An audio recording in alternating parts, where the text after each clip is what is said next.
Hello, welcome to my channel লঙ্কার ছোট্ট রান্নাঘর। সবাই কেমন আছো? আশা করি সবাই ভালো আছো।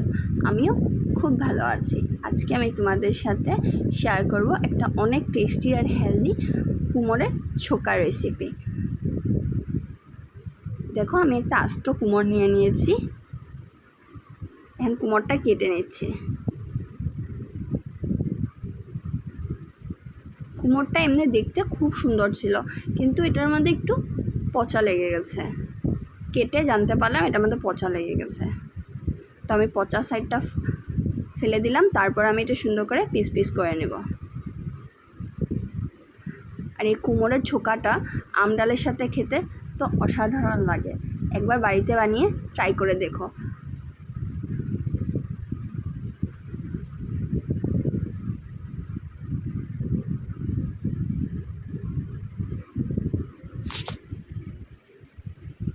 আর এই রেসিপিটা কুমড়োর ছোকা, এটা প্রায় বাঙালি, বিহারি, ইউপি সাইডের প্রায় মানুষই এটা খায়। এটা কমন একটা রেসিপি, যেটা সব কালচারে চলে এটা খেতে।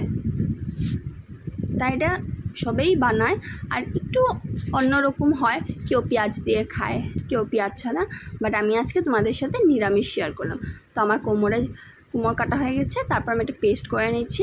সেটাতে আমি দিয়েছি কালো সর্ষা, সাদা সর্ষা, পোস্ত, কাঁচামরিচ আর কাজু বাদামটাকে আমি ভিজিয়ে রেখেছিলাম, তারপরে গুঁড়ো করে দিয়ে দিয়েছি। এখন আমি পেস্টটা করে নিয়েছি। তারপর সর্ষের তেলের মধ্যে মৌরি ফোড়ন আর শুকনো লঙ্কা ফোড়ন দিয়ে দিলাম। তারপর আমি কুমড়োগুলো যে পিস পিস করে রেখেছিলাম, কুমড়োগুলো দিয়ে দিলাম। একটু নাড়াচাড়া দিয়ে আমি নুন আর হলুদ দিয়ে দেব।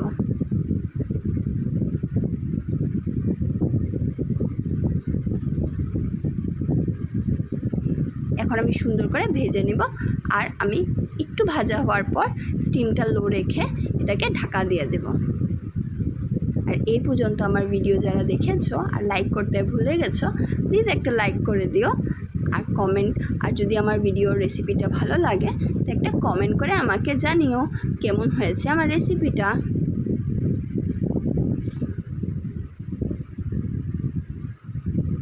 দেখো, সুন্দর অল্প সিদ্ধ হয়ে গেছে।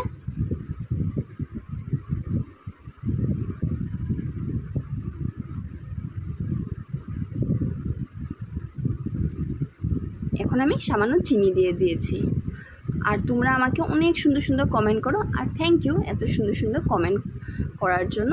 এখন আমি সর্ষা পোস্ত বাটাটা দিয়ে দিলাম। এভাবেই আমার পাশে থেকো প্লিজ। আর আমি জলও দিয়ে দিলাম। আমি সবসময় গরম জলই ব্যবহার করি, আর গরম জল ব্যবহার করাটাই ঠিক।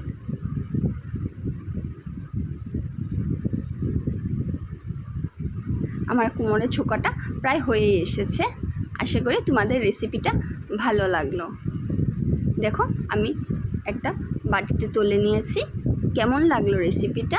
এটা খেতে খুব অসাধারণ, খুবই সিম্পল, খুব চটজলদি হয়ে যায়। বাড়িতে একবার বানিয়ে ট্রাই করে দেখতে পারো। আর ধন্যবাদ পুরো ভিডিওটা দেখার জন্য আর আমার সাথে থাকার জন্য।